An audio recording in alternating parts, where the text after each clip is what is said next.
Un jour, nous allons tous nous asseoir et avoir une petite discussion. Ces mots prononcés par Trump résonnent comme une promesse inachevée. Pourquoi cet arrêt brutal dans le discours sur les vaccins? Pourquoi un silence soudain face aux grandes vérités? Cette petite capsule lève le voile sur ce que l'on nous cache depuis trop longtemps. Trump savait pertinemment ce qui se tramait dans les coulisses. Le Deep State avait un plan. Instaurer des confinements sans fin, anéantir l'économie mondiale et soumettre les populations à un contrôle absolu.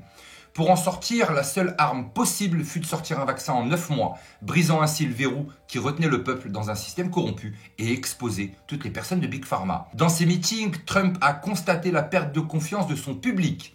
Lorsqu'il évoque le vaccin, les réactions sont immédiates, des huées et des indignations.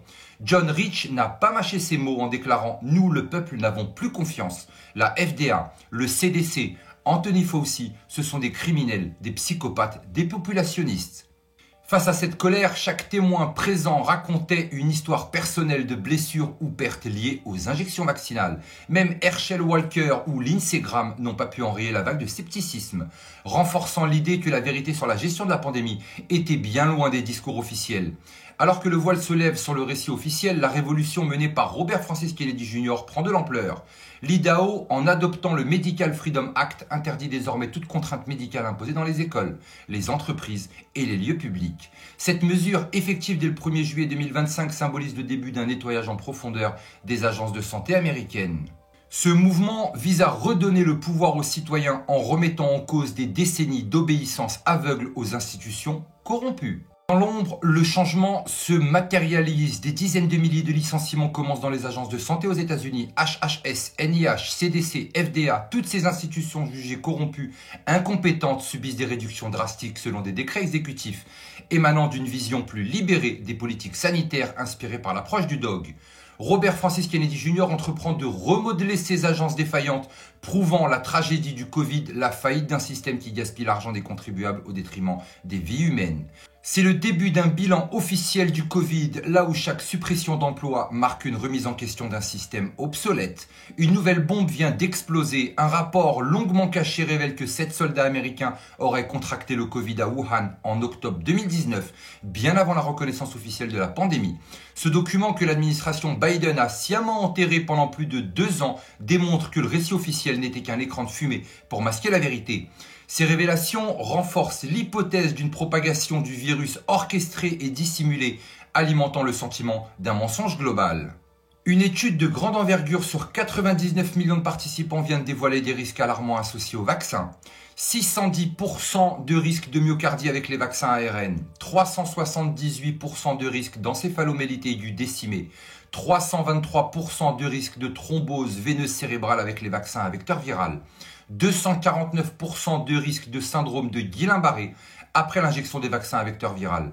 Ces données confirmées par des études indépendantes contredisent le discours rassurant des agences sanitaires et rappellent que la santé publique a été sacrifiée sous l'autel de la rapidité et du profit.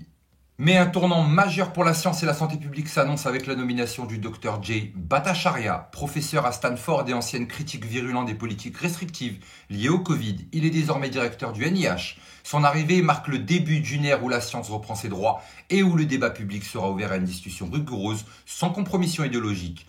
Après des années de controverses, Bhattacharya symbolise le retour à une approche fondée sur la transparence, l'ouverture des données scientifiques et le respect des expériences des patients. Son message est clair, il est temps de repenser la gestion de la santé publique, d'écouter les voix dissidentes et de remettre au centre l'intérêt des citoyens.